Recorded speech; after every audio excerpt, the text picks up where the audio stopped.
রাসূল বলেছেন তোমরা লা ইলাহা ইল্লাল্লাহ তালকিন করতে থাকো। তালকিন যদি করো আর তোমার বাবা তোমার মা যদি লা ইলাহা ইল্লাল্লাহ পড়ে পড়ে মারা যান।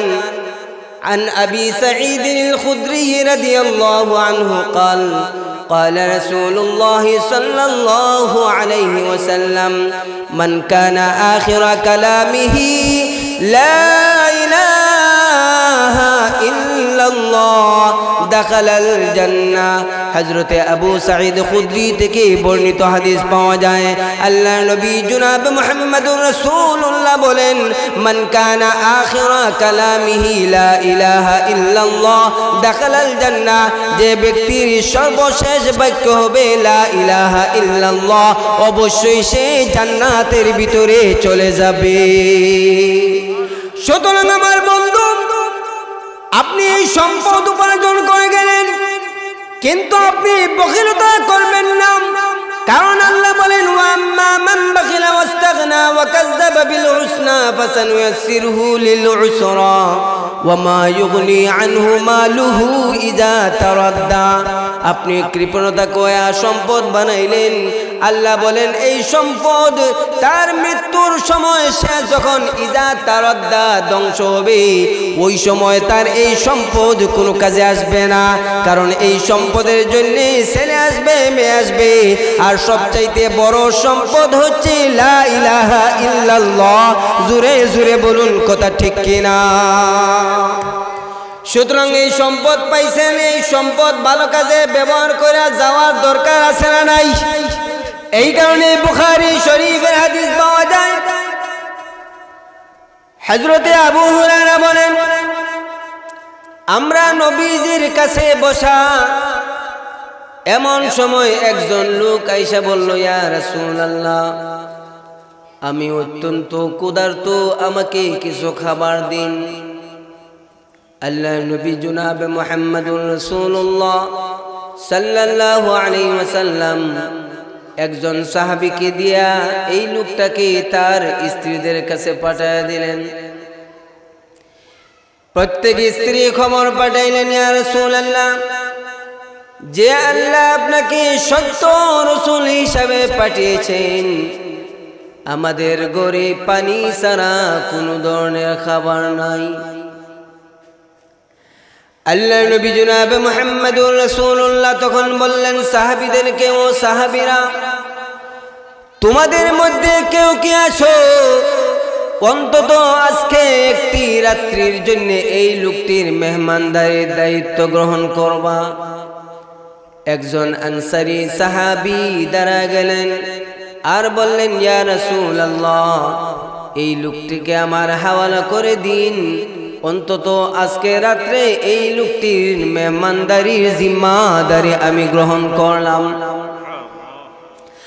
ওই আনসারী সাহাবী ওই লোকটিকে বাড়িতে নিয়ে গেলেন। বাড়িতে গিয়া স্ত্রীকে বললেন, স্ত্রী, নবীজির মেহমান, মেহমানের যেন কোনো অযত্ন না হয়। বুখারী শরীফের অন্য রিওয়ায়াতে এসেছে, ওই আনসারী সাহাবী তার স্ত্রীকে গিয়ে বললেন, স্ত্রী, ঘরে কি কোনো ধরনের খাবার আছে? স্ত্রী তখন বললেন, স্বামী, ঘরে শুধুমাত্র বাচ্চাদের খাবার আছে, বাচ্চাদের খাবার ছাড়া আর কোনো ধরনের খাবার নাই। ওই আনসারী সাহাবী স্ত্রীকে বললেন, স্ত্রী, বাচ্চাদেরকে ঘুম পাড়িয়ে দাও, এবং আমরা যখন মেহমানের সাথে খাবারে বসবো, খাবারে বসলে বাতি নিভায়া দিবা, যাতে করে মেহমান বুঝে আমরাও তার সাথেই খাইতেছি। বাস্তবে আমরা খাবো না, আমরা যদি খাই তাইলে নবীর মেহমান পেট ভরে খাইতে পারবে না। এই কারণে তিনিও খেলেন না, তার স্ত্রীকেও খাওয়াইলেন না, বাচ্চাদেরকেও খাওয়াইলেন না, কিন্তু মেহমানকে পেট ভরে খাওয়ালেন, তিনি যখন ফজরের নামাজে মসজিদে নববীতে গেলেন, ফজরের নামাজের পরে আল্লাহ নবী ওই আনসারী সাহাবীকে ডেকে ডেকে বললেন, ও আনসারী সাহাবী, গতকালকে রাত্রে মেহমানের সাথে যে ব্যবহার তোমরা করেছো, মহান আল্লাহ তোমাদের সবার উপরে খুশি হইয়া গেছেন। জোরে বলুন সুবহানাল্লাহ। নিজে না খায়া অন্যরে খাবার দিয়ে দেয়, এই স্বভাব ছিল নবীজির উম্মতের স্বভাব। এই কারণে আমার আল্লাহ কয়, ওয়ায়ুতিমুনা আত-তাআমা আলা হুব্বিহি মিসকিনান ওয়া ইয়াতীমান ওয়া আসীরা। আল্লাহ রাব্বুল আলামিন বলেন, সাহাবায়ে কেরামের চরিত্র হলো ওয়ায়ুতিমুনা আত-তাআমা আলা হুব্বিহি, খাবারের প্রতি তাদের মহব্বত ভালোবাসা থাকা সত্ত্বেও ওই খাবার তারা না খাইয়া একজন মিসকিনকে, এতিমকে, বন্দীদেরকে দিয়া দেয়। আর আমাদের অবস্থাটা এমন হলো, আমরা মনে করি নিজে খাইলেই বাপের নাম, ঠিক না? নিজে খাইলেই বাপের নাম, আগে নিজের পেট বাঁচাই এরপরে অন্য। কিন্তু সাহাবায়ে কেরামের চরিত্রটা ছিল, তারা নিজে না খায়া অন্যরে খাবার বিলায় দিছে।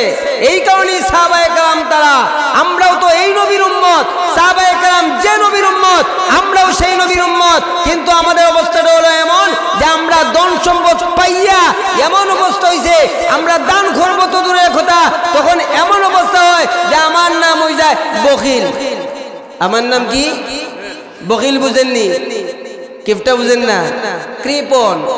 শুদ্ধ ভাষা কৃপণ, আপনারা তো আবার শুদ্ধ ভাষা বুঝেন, বরবারা ভাষা বুঝেন না। কৃপণ, কৃপণতা করে। আমাদের সমাজে এমনও মানুষ আছে, তার যা আছে এটা থেকে দিব তো দূরের কথা, নিজে না খায় অন্যদের দিব তো দূরের কথা, তার সম্পদ থাকা সত্ত্বেও একটা টাকাও মসজিদে দেয় না, একটা টাকাও মাদ্রাসায় দেয় না, একটা টাকাও এতিমে দেয় না, এতিমদেরকে দেয় না, একটা টাকাও গরিব মিসকিন অসহায়দেরকে দেয় না। কথা ঠিক কিনা জোরে বলো।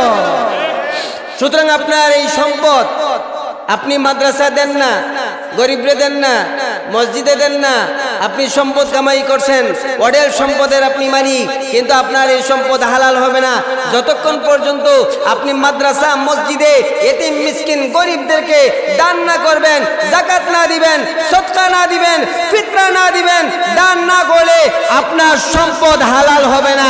জোরে বলেন কথা ঠিক কিনা? কারণ আপনার সম্পদে গরিবের হক আছে। কার হক? জোরে কথা বলেন, কার হক?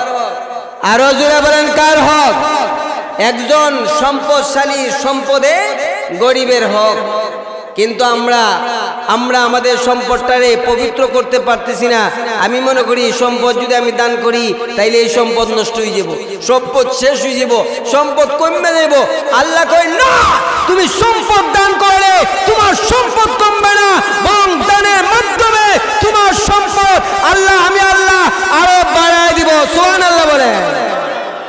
তাইলে দান করলে সম্পদ বাড়ে না কমে? কথা কয় না, সম্পদ বাড়ে না কমে? আল্লাহ কয় বাড়ে। আল্লাহর কথা সত্য না মিথ্যা?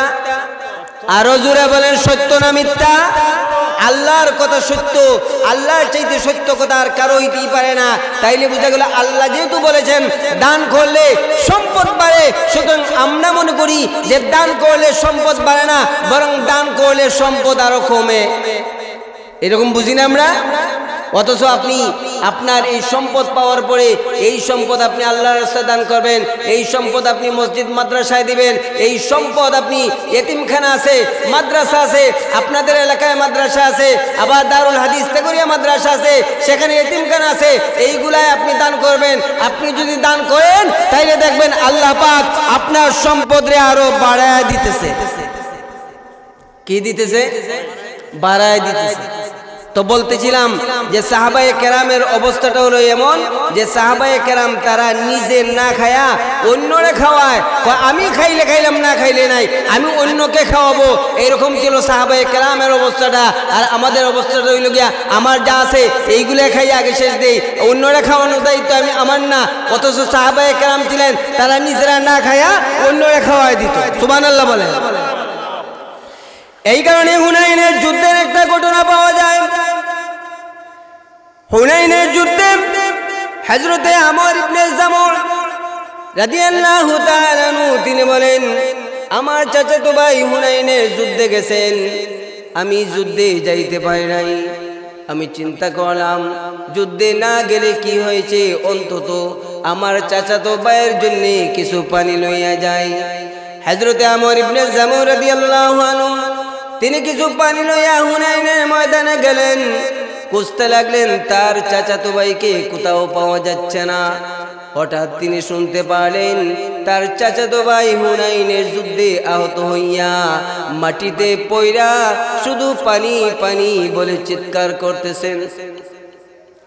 হযরতে আমর ইবনে জামুল তিনি চলে গেলেন তার চাচাতো ভাইয়ের কাছে, গিয়ে বললেন, ভাইজান পানি পান করুন।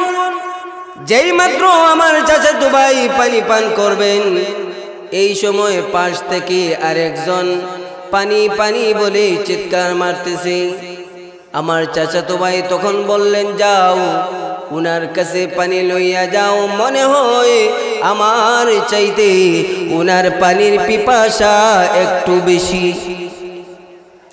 হযরতে আমর ইবনে জামুল বলেন, আমি ওই লোকটির কাছে পানি লইয়া গেলাম, গিয়ে বললাম পানি পান করুন। যেই মাত্র তিনি পানি পান করবেন, তার কাছ থেকে আরেকজন, তার পাশ থেকে আরেকজন পানি পানি বলে চিৎকার মারতেছে। তখন তিনি বললেন, যাও উনার কাছে পানি লইয়া, মনে হয় আমার চাইতে উনার পানির পিপাসা একটু বেশি।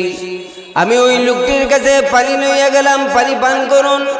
যেই মাত্র তার কাছে আমি পানি লইয়া গেলাম, পানি তিনি যখন পান করতে চাইলেন, আমি যখন দিব, ওই সময় তাকে দেখি তিনি আর বেঁচে নাই, তিনি মারা গেছেন। তিনি আল্লাহ তৈরি জান্নাতের ভিতরে চলে গিয়েছেন। এরপরে আমি পানি লইয়া প্রথম ব্যক্তির কাছে আইসা দেখি প্রথম ব্যক্তিও আল্লাহ তৈরি জান্নাতের ভিতরে চলে গিয়েছেন। আমি যখন আমার চাচাতো ভাইয়ের কাছে ফিরে আসলাম, আইসা বললাম, ভাইজান পানি পান করুন। আইসা দেখি তিনিও বেঁচে নাই, তিনিও আল্লাহ তৈরি জান্নাতের ভিতরে চলে গিয়েছেন। জোরে বলুন সুবহানাল্লাহ। তাইলে দেখেন, নিজে না খায়া অন্যরে খাওয়ায়, এই হচ্ছে সাহাবায়ে কেরামের অবস্থা। কথা ঠিক কিনা জোরে বলেন।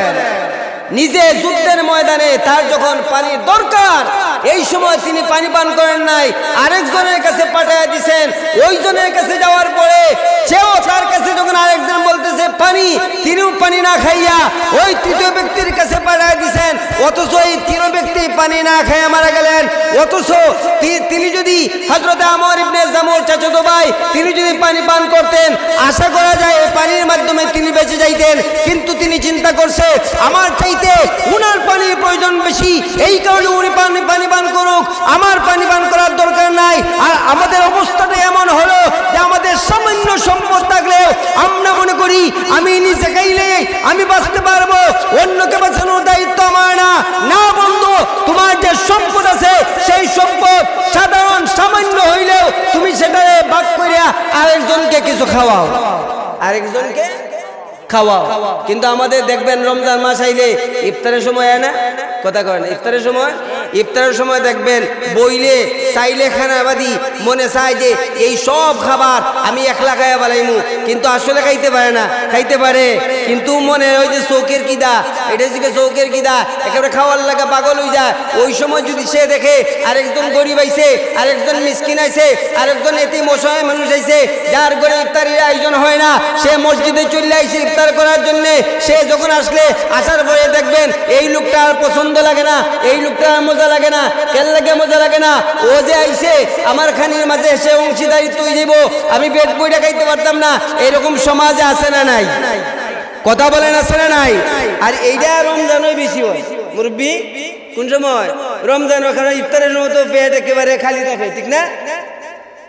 অথচ হযরত আবু হুরায়রা থেকে বর্ণিত হাদিসে রাসূল কি বলেছেন একটু শুনেন।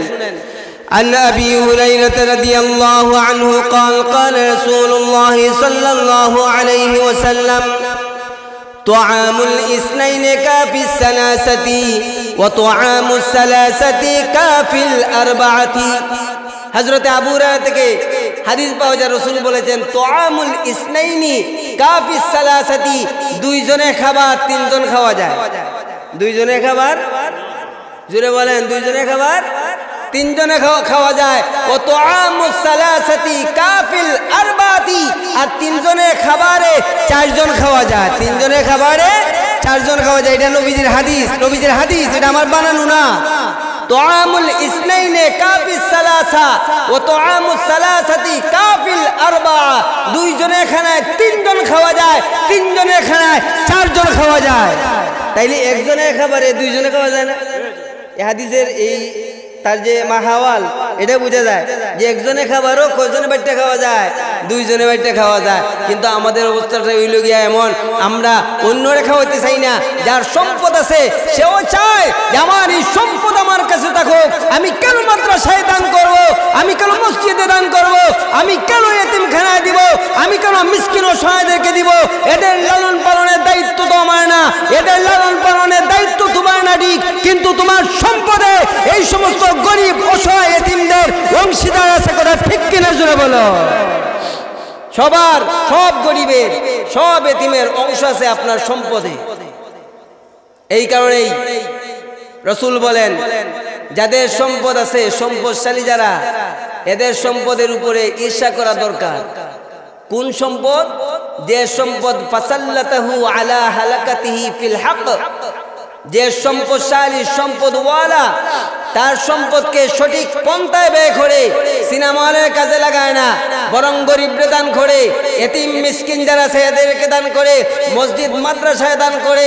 একটা মসজিদ বানায় গেছে, একটা মাদ্রাসা বানায় গেছে, একটা এতিমখানা বানায় গেছে, এমনি ভাবে দুনিয়াতে তার সম্পদরে ভালো কাজে ব্যবহার করছে। আল্লাহ রাসূল বলেন লা হাসাদা ইল্লা ফিসনাতাইনি, দুইজন মানুষের উপরে ঈর্ষা করা যায়। একজন হচ্ছে রাজুলুন আতাহুল্লাহু মালান, ওই পুরুষ যাকে আল্লাহ সম্পদ দিয়েছেন, যাকে আল্লাহ মাল দিয়েছেন, ফাসাল্লাতাহু আলা হালাকাতি ফিল হক, এবং এই মালকে সে সঠিক পন্থায় খরচ করছে। সঠিক পন্থায়। আমরা সম্পদ পাইয়া অনেক আছি, সম্পদ পাইয়া সঠিক পন্থায় খরচ করি না, সঠিক পন্থায় খরচ করি না। আমার সম্পদ, ভাই এই যে সম্পদ পাইলেন, এত সম্পদের মালিক হইলেন, এই সম্পদ যদি আপনারে ভালো কাজের সময় যদি আপনার উপকারে না আসে, এই সম্পদের কোনো দরকার আছে? জোরে বলেন, দরকার আছে? সম্পদ আপনি পাইলেন, কিন্তু এই সম্পদটাকে আপনি ভালো কাজে ব্যবহার করতে পারলেন না। আপনার এই সম্পদ যদি ভালো কাজে দান করলেন না, আপনি যখন মারা যাইবেন তখন দেখবেন আপনার ছেলে, আপনার মেয়ে, ওরা এসে সম্পদ চাইব। কি চাইব? চাচা কি চাইব? সম্পদ চাইব। মেয়ে এক বাবা আমার নামে এই বাসাটা লিখে দেও, ছেলে এক বাবা ব্যাংক ব্যালেন্স যা আছে সব আমার নামে লিখে দেও, আমার নামে লিখে দেও। তখন আপনি সাকরাতুল মাউতে তাকিয়া আপনি আফসোস করবেন। আফসোসটা কি? যাহারে এই সম্পদ বানাইলাম, এত সম্পদ আমার হইল, এই সম্পদটারে আমি ভালো কাজে ব্যবহার করে আসলাম না। আজকে তো দিকে আইসা আমার সাকরাতুল মউতের সময় আমার ছেলে এবং মেয়েরা, আপনি লড়াচড়া করতেছেন কেন? বসেন না। আমার ছেলেরা, আমার মেয়েরা এসে সম্পদ চায়, সম্পদ লিখে দিতাম, দলিল লয়ে আইছে, অথচ এই সময় উচিত ছিল তারা আমার পাশে বইসা বইসা আমার জন্য দোয়া করবে, আমার জন্য সূরা ইয়াসিন তেলাওয়াত করবে, আমার জন্য সূরা মুজাম্মিল তেলাওয়াত করবে, কোরআন শরীফ আমার পাশে থেকে থেকে তারা পড়বে, আর আমি শুনে শুনে মারা যাব। কিন্তু এই সম্পদ বানায় কি লাভটা হইল যে আমার ছেলে মেয়ে দিয়ে আইসা সম্পদ চায়, অথচ তাদের উচিত ছিল আমার পাশে বইসা তারা কোরআনের তেলাওয়াত করবে। ঠিক কিনা? তাইলে এই সম্পদ, এই যে অবৈধভাবে মিথ্যা কথা বললা, বাটপারি কইরা আপনি সম্পদ খামাইলেন, এই সম্পদে আপনার কি লাভটা করলো? আপনার মৃত্যুর সময় এই সম্পদ তো আপনার কোন কাজে আসলো না, কোন কাজে। এই কারণে আল্লাহ বলেন وَأَمَّا مَنْ بَخِلَ وَاسْتَغْنَى وَكَذَّبَ بِالْحُسْنَى فَسَنُيَسِّرُهُ لِلْعُسْرَى وَمَا يُغْنِي عَنْهُ مَالُهُ إِذَا تَرَدَّى। আল্লাহ বলেন ওয়াম্মা মান বাখিলা ওয়াস্তাগনা, অতঃপর যে ব্যক্তি কৃপণতা করলো, বখিলতা করলো, মামবাখিলা ওয়াস্তাগনা, এবং তাকে সে নিরাপদ এবং ওয়াস্তাগনা বেনিয়াজ মনে করলো যে আমি কারো মুখাপেক কিনা, ওয়াস্তাগনা ওয়াকাজ্জাবা বিল হুসনা, এবং ভালো কাজগুলোকে মিথ্যা প্রতিপন্ন করলো।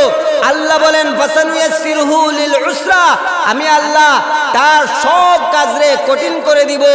ওয়ামা ইউগনি আনহু মালুহু ইজা তারাদ্দা, এবং তার যখন ইন্তেকালের সময় হবে, ওই ইন্তেকালের সময় তার এই সম্পদ কোনো কাজে আসবে না, কোনো কাজে। সে যখন ধ্বংস হবে, ইজা তারাদ্দা, ধ্বংস হবে, এই সময় তার সম্পদ কোনো কাজে আসবে না। যে কৃপণতা করবে, কি করবে? কৃপণতা করবে। আপনি যদি কৃপণতা করেন না, ওই সময় দেখবেন আপনার ছেলে আপনার পাশে বসিয়া সূরা ইয়াসিন তেলাওয়াত করবে, কোরআন শরীফ তেলাওয়াত করবে, আর আপনি কৃপণতা কইরা, বাটপারি কইরা, টাউটামি কইরা সম্পদ বানায় যাবেন। দেখবেন আপনার ইন্তেকালের সময় আপনার ছেলে মেয়েরা দলিল নিয়ে আসবে, আব্বা লিখা দেও, সম্পদ লিখা দেও, কিন্তু আপনার পাশে বসে কেউ আপনাকে একটা সূরা, একটা আয়াত তেলাওয়াত করে শুনাইবেন। কথা বলেন না কেন? জোরে বলেন, কথা ঠিক কিনা? এটা আমার কথা না, এটা আমার কথা না, এটা নবীজির কথা। নবীজি বলেন, হযরত জাবির থেকে হাদিস পাওয়া যায়, রাসূল বলেন যে লাকিনু মাউতাকুম লা ইলাহা ইল্লাল্লাহ, যে তোমরা তোমাদের মৃত্যু পথের যাত্রীকে, যাত্রীর পাশে বসিয়া লা ইলাহা ইল্লাল্লাহ তালকিন করো। মানে তুমি, তোমার বাবা মারা যাচ্ছে, তুমি পাশে বসিয়া লা ইলাহা ইল্লাল্লাহ পড়ো, শুধু বলো তুমি লা ইলাহা ইল্লাল্লাহ, লা ইলাহা ইল্লাল্লাহ। কিন্তু তুমি তোমার বাবাকে এই কথা বলবা না যে আব্বা লা ইলাহা ইল্লাল্লাহ পড়ো, এই কথা বলবা না। শুধু পাশে বইসা লাকিনু মাউতাকুম, তোমাদের মৃত্যুপথের যাত্রীর কাছে বইসা তোমরা তালকিন করো লা ইলাহা ইল্লাল্লাহ। কিন্তু আপনার ছেলে কি লইছে? কথা কয় না, কি লইছে? রাসূল কয় লাকিনু মাউতাকুম লা ইলাহা ইল্লাল্লাহ, লা ইলাহা ইল্লাল্লাহ তালকিন করো মৃত্যুপথের যাত্রীকে। আর আপনি সম্পদ বানায় গেলেন, ওদের সম্পদের মালিক। আপনার ছেলে আপনার কাছে কি লইছে? বুঝেননি? সম্পদ যে কামাই করতেছেন, বুঝেন? সম্পদ কামাই করেন, এটা দোষ না, কিন্তু আপনার এই সম্পদটাকে ভালো কাজে ব্যবহার করে যান, যাতে কবরে গিয়ে সব পান।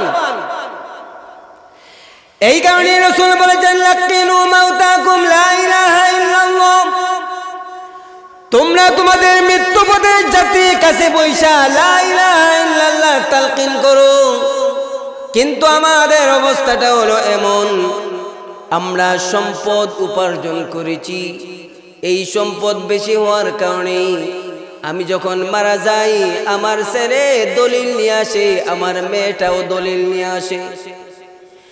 কেউ আপনার আমার কাছে বইসা লাকিনু মাউতাকুম লা ইলাহা ইল্লাল্লাহ, রাসূল বলেছেন তোমরা লা ইলাহা ইল্লাল্লাহ তালকিন করতে থাকো।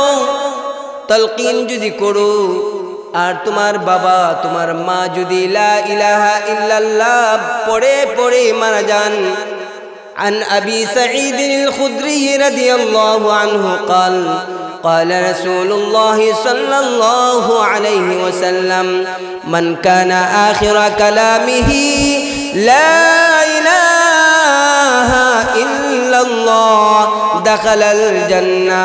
হযরতে আবু সাঈদ খুদরি থেকে বর্ণিত হাদিস পাওয়া যায়, আল্লাহর নবী জনাব মুহাম্মদুর রাসূলুল্লাহ বলেন মান কানা আখিরা কালামিহি লা ইলাহা ইল্লাল্লাহ দাখালাল জান্নাহ, যে ব্যক্তির সর্বশেষ বাক্য হবে লা ইলাহা ইল্লাল্লাহ, অবশ্যই সে জান্নাতের ভিতরে চলে যাবে।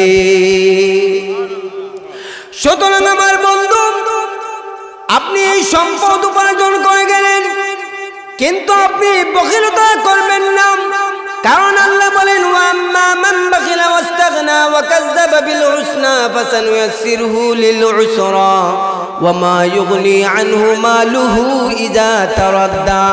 আপনি কৃপণতা কয়া সম্পদ বানাইলেন, আল্লাহ বলেন এই সম্পদ তার মৃত্যুর সময় সে যখন ইযা তারাদ্দা ধ্বংস হবে, ওই সময় তার এই সম্পদ কোনো কাজে আসবে না, কারণ এই সম্পদের জন্য ছেলে আসবে, মেয়ে আসবে। আর সবচাইতে বড় সম্পদ হচ্ছে লা ইলাহা ইল্লাল্লাহ। জোরে জোরে বলুন, কথা ঠিক কিনা? সুতরাং এই সম্পদ পাইছেন, এই সম্পদ ভালো কাজে ব্যবহার করে যাওয়ার দরকার আছে না নাই? কথা কয় না জোরে বলেন আছে না নাই? এখন এই সম্পদ যদি আপনি এখন না আমি আর্জেন্টিনা গিয়া এই যে মেসি বিশ্বকাপ জিতছে ওইখানে গিয়া সম্পদ ব্যয় করিয়া 10 লাখ 20 লাখ ব্যয় করিয়া আপনি গেলেন গিয়া তার সাথে মিছিলে শরীক হইলেন আর্জেন্টিনা, মিছিলে শরীক হইলেন আপনি ব্রাজিল, মিছিলে শরীক হইলেন আপনি ফ্রান্স। এই যে সম্পদটা আপনি ব্যয় করলেন ফুটবল খেলা দেখার জন্য, আপনি রাশিয়া যাইতে পারেন ফুটবল খেলা দেখার জন্য, আপনি কাতার যাইতে পারেন, কিন্তু মসজিদ মাদ্রাসা এতিমখানায় দান করতে মনে চায় না। আপনার চাইতে সবচাইতে বড় কৃপণ আর কেউ হইতে পারে না। কথা ঠিক কিনা জোরে বলো? সবচাইতে বড় কৃপণ আপনি। আল্লাহ কয় ওয়া আম্মা মান বাখিলা, যে ব্যক্তি কৃপণতা করবে।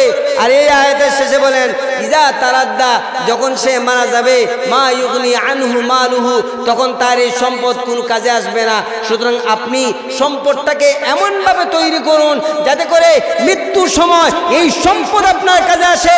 সেই সম্পদ পয়সা হতে পারে, সেই সম্পদ ছেলে মেয়েও হইতে পারে, সন্তানও হইতে পারে। কারণ সন্তানদেরকে আমরা যদি মানব সম্পদে পরিণত করতে পারি, এই সম্পদ এবং এই সন্তান সম্পদ এবং আপনার মালের যে সম্পদ আছে এই সম্পদ আপনার জন্য নাজাতের উসিলা হয়ে যাবে। জোরে বলেন কথা ঠিক কিনা? আর যদি এগুলা করতে পারেন না তাইলে তো আর কি কইব, হাসরের মাঠের যে শালডিং শুরু হইব এইটা কেউ ফিরাইতে পারতো না। পারবো? জোরে বলে পারবো? আপনি যদি জাকাত দেন না, আপনি যদি মনে করেন জাকাত এটা ট্যাক্স, এটা যদি মনে করেন জাকাত দেন না, আপনি ফিতরা দেন না, আপনি দান খয়রাত করেন না, আর আপনি যদি মারা যান, আল্লাহ রসুল বলেন এই সম্পদ রে ফেরেশতারা একটা সাপ বানায় দিব। কি বানায় দিব? সাপ। এই সাপে দংশন করবে, আর সাপ বলবে আনা মালুকা ওয়া আনা কানজুকা, আমি তোমার মাল, আমি তোমার কানজ, সম্পদ, খাজানা। সুতরাং দুনিয়ায় তুমি যাকাত দেও নাই, দুনিয়ায় তুমি এতিমদেরকে দেও নাই, দুনিয়ায় তুমি গরিবদেরকে মিসকিনদেরকে দেও নাই। সুতরাং আল্লাহ এই সম্পদ রে সাপ বানায়া তোমার কবরে আমাকে পৌঁছায় দিয়েছেন। জোরে বলেন নাউজুবিল্লাহ। সুতরাং সম্পদ পাইছেন আপনি, এই সম্পদ রে ভালো কাজে ব্যবহার করেন। কোন কাজে? কারণ 7 দল মানুষ, তাদেরকে আল্লাহ রাব্বুল আলামিন আরশের ছায়ার নিচে স্থান দিবেন। এই 7 দল মানুষের মাঝে একদল মানুষ আছে যারা আল্লাহর রাস্তায় দান করে। আল্লাহর রাস্তায় কি করে? জোরে বলেন কি করে? দান বুঝেন? এটা কি ধান না দান? দান মানে দেওয়া। ওয়া আম্মা فأما من أعطى واتقى وصدق بالحسنى فسنيسره لليسرى আল্লাহ বলেন ওয়া আম্মা মান আ'তা দান করে, ওয়াসাদ্দাকা বিল হুসনা ভালো কাজগুলোকে সে সত্য প্রমাণিত করে, আল্লাহ কয় ফাসানুয়াসসিরুহু লিল ইউসরা, অতঃপর আমি আল্লাহ তার সব কাজরে সহজ করে দেই। দান করবেন আপনার সব কাজ সহজ, দান করবেন সব হবেন। দেখবেন আল্লাহ এমন ব্যবস্থা করে দেয়, আপনি যে জায়গায় যাইবেন দান করার কারণে এই জায়গার ওই কাজটা একেবারে আপনার কাছে সহজ হয়ে যাবে। সুবহানাল্লাহ বলেন। এই কারণে আমার ভাইরা, যারা আল্লাহর রাস্তায় দান করবেন এই সমস্ত মানুষদেরকে আল্লাহ রাব্বুল আলামিন হাসরের মাঠে তার আরশে ছায়ার নিচে স্থান দিবেন। عن أبي هريرة رضي الله عنه قال قال رسول الله صلى الله عليه وسلم 7 يظلهم الله في ظله يوم لا ظل إلا ظله إمام عادل وشاب نشأ في عبادة الله تعالى ورجل قلبه معلق في المساجد ورجلان تحابا في الله اجتمعا عليه وتفرقا عليه ورجل دعته امرأة ذات منصب وجمال فقال إني أخاف الله ورجل تصدق بصدقة فأخفاها حتى لا تعلم شماله ما تنفق يمينه ورجل ذكر الله خاليا ففاضت عيناه হযরত আবু হুরায়রা থেকে বর্ণিত আল্লাহ নবী বিশ্ব নবী বলেন 7 ইযিল্লুহুমুল্লাহু ফি যিল্লিহি ইয়াওমা লা যিল্লা ইল্লা যিল্লুহু। আল্লাহ রাসূল বলেন হাসরের মাঠে যখন আল্লাহর ছায়া ছাড়া কোনো ধরনের ছায়া থাকবে না, ওই ছায়ায় আল্লাহর আরশে ছায়ার নিচে মহান আল্লাহ 7 ধরনের মানুষদেরকে আশ্রয় দান করবেন। জোরে বলুন সুবহানাল্লাহ। 1 নম্বর হচ্ছে ইমামুন আদিলুন, ন্যায় বিচারক বাদশা যিনি হবেন তাকে আল্লাহ তার আরশে ছায়ার নিচে স্থান করে দিবেন। জোরে বলুন সুবহানাল্লাহ। 2 নম্বর হচ্ছে ওয়াশাবুন নাশাফি ইবাদাতিল্লাহি তাআলা, 2 নম্বর হচ্ছে ওই সমস্ত যুবক যে যুবক তার যৌবন বয়সটা আল্লাহর ইবাদত বন্দিগিতে কাটায় দিছে। 3 নম্বর হচ্ছে ওয়ারাজুলুন কালবুহু মুআল্লাকুন ফিল মাসাজিদ, ওই পুরুষ যে পুরুষের মন মসজিদে লটকানো থাকে, মানে ফজরের নামাজ পড়াই তার জোহরের নামাজের কথা মনে হয়, জোহরের নামাজ পড়াই তার আসরের কথা মনে হয়, কোন সময় মসজিদে যাবে সব সময় একটা টেনশন তার ভিতরে কাজ করে। 4 নম্বর হচ্ছে ওয়ারাজুলানে তাহাব্বা ফিল্লাহি ইজতামা আলাইহি ওয়া তাফাররাকা আলাইহি, 4 নম্বর ওই সমস্ত দুইজন লোক, 2 দল যারা একজন আরেকজনকে আল্লাহর জন্য ভালোবাসে, আবার একজন আরেকজন থেকে পৃথক হয় তারা আল্লাহর জন্য। আল্লাহ নবী বলেন ওই সমস্ত পুরুষদেরকেও মহান আল্লাহ তার আরশে ছায়ার নিচে স্থান করে দিবেন। 5 নম্বর হচ্ছে ওয়ারাজুলুন দাআতহু ইমরাতুন যাতা মানসাবি ওয়া জামালিন ফাকালা ইন্নী আখাফুল্লাহ, 5 নম্বর হচ্ছে ওই পুরুষের কথা রাসূল বলেছেন যে পুরুষকে একজন সুন্দরী ভালো বংশের রমণী সে ওই পুরুষকে বলে আমি তোমার সাথে খারাপ কাজে লিপ্ত হতে চাই, কিন্তু ওই পুরুষ বলে ইন্নী আখাফুল্লাহ, আমি আল্লাহকে ভয় করি, আমি জিনা করতে পারবো না, আমি আল্লাহকে ভয় করি, খারাপ কাজে লিপ্ত হতে পারবো না।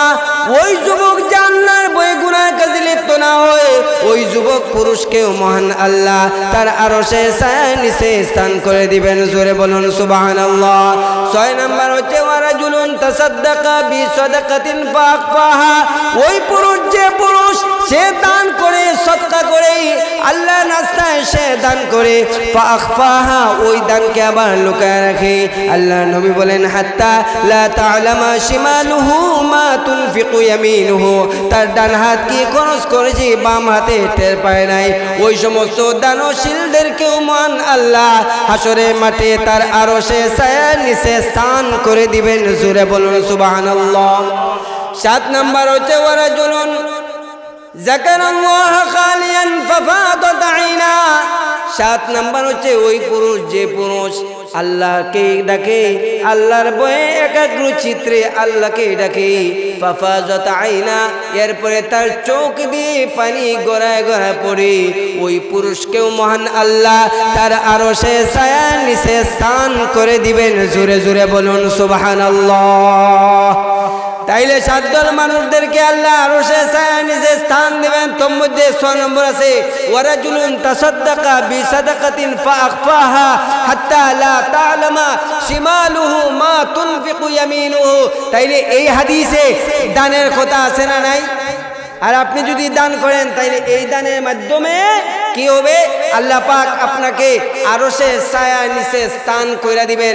এই কারণে আমরা মসজিদ, মাদ্রাসা, এতিমখানা, গরিব অসহায় মিসকিন যারা আছে এদেরকে আমরা যদি দান করি তাইলে দেখবেন আপনি যখন মারা যাইবেন সিনেমা হল বানায় গেলে মারা যাওয়ার পরে এই সিনেমা হলের সওয়াব আপনার কবরে যাইব, আর আপনি যাইব সব যাইব, মানে ডান্ডারে যাইব, কি হাসন রাজার শাল্ডিং আছে না ওইটা যাইব। আর যদি আপনি মসজিদ বানায় যান, মাদ্রাসা বানায় যান, এতিমখানা বানায় যান, একটা গরিব ছাত্র লেখাপড়া জিম্মাদারি নেন, তাইলে সে দেখবেন যতদিন পর্যন্ত এই দিনই কাছে থাকবে, এই প্রতিষ্ঠান থাকবে, ততদিন পর্যন্ত আপনার কবরে একটা সওয়াব যাইবে। সওয়াব। তাহলে আমরা কি চাই না আমাদের মারা যাওয়ার পরে কবরে সওয়াব যাক? চাই না? জোরে কথা বলেন না কেন? চাই না? আমরা সবাই যাই। এই কারণে আমাদের ওই সওয়াব জাওয়ানের যে ফ্যাক্টরি আছে এই ফ্যাক্টরি দুনিয়াতে বানায় যাওয়ার দরকার আছে না নাই? এই কারণে আল্লাহ রাব্বুল আলামিন আমাদের সবাইকে তৌফিক দান করুক, যাতে করে আমরা গরিব যারা আছে, এতিম মিসকিন, সাহাবায়ে কেরামের আমল ছিল তারা নিজে না খাইয়া অন্যরা খাওয়াইছে। সাহাবায়ে কেরামের অবস্থাটা ছিল যে তাদের ঘরে খাবার নাই, এরপরে প্রতিবেশী একজন না খাওয়াইছে। আর নবী রাসূলের অবস্থাটা ছিল নবী রাসূলেরা একা একা খাইতেন না, আরেকজনকে নিয়ে খাইতেন। কিন্তু আমাদের অবস্থাটা এমন পেটুক, আমরা মনে করি আমার সাথে আরেকজন খাইলে আমার সম্পদ নষ্ট হয়ে যাবে।